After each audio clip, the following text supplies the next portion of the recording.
I've done a couple of things. I started working on the Gauḍīya Vaiṣṇava tradition, or Gauḍīya Vaiṣṇavism as they would say in Bengal. And I translated the Chaitanya Charitamrita with Ed Dimmock, which was the last of the great hagiographies of Chaitanya Dev. I got interested in a figure named Satyapir, who is a Sufi saint, but as the name Satya suggests, he has a Hindu orientation as well. And he's often believed to be the incarnation of Narayan or Vishnu and Allah. And in other variations, Narayan and Muhammad. So the figure led me to translate a number of stories, which I've published in a volume called Fabulous Females and Peerless Peers. And then I have been doing a larger, longer study, which just came out, actually what I was working on here at OCHS 4 years ago as a fellow, which was a book now, Witness to Marvels, which is a look at Sufism and literary imagination. And the point here is that in the early modern period, there's a whole lot of crossover. The Hindu-Muslim divide that we think about today is actually not present anywhere near to the degree that people imagine. So it was not unusual for Muslim Sufis particularly and Vaishnavas to coexist happily and share their religious experience. This figure, Jabon Haridas, that I've been looking at, he's usually referred to as the converted Muslim or converted Sufi to the Vaishnava tradition. But in fact, there's no evidence that he converted.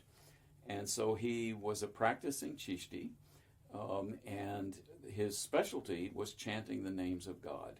And the Chishtis, as it turns out, are allowed to use any name for God that they find palatable. And so the name that he chose was Krishna. And so the Sufi chanting of the name is called zikr, and he or jikr, and he practiced Krishna jikr, and which is just mind-boggling for a lot of people to imagine. But as one of Chaitanya's closest associates, he was right there at the beginning. He actually had a very large hand in shaping what many people consider to be the most important single practice in the Gauḍīya Vaisṇava community, and that's chanting the names of God. And so of your 64 Vaidhi or Boiti rituals, acts, that's number one.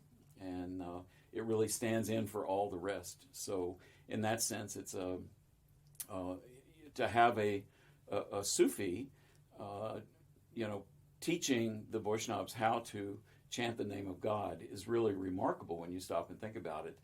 And yet the community just absorbed it, as the way it should be.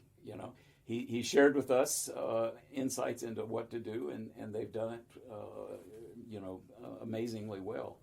So that's part of it. And the other thing is, well, how do we know that he wasn't converted?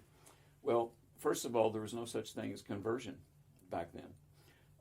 You were either, a Muslim, or you could convert to Islam, but you couldn't convert back the other direction. So there's no evidence, though, in any of the texts that he converted.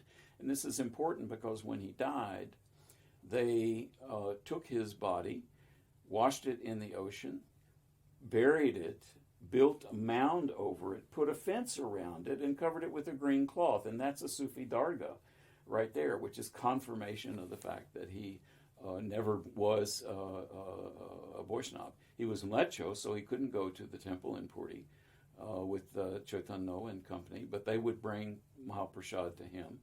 And, so he celebrated as what appears to be a practicing Vaishnava, but was at the same time a practicing Chishti Sufi. And that's some of the insight that I've been, discovering. It's really, and it's eye-opening, to say the least.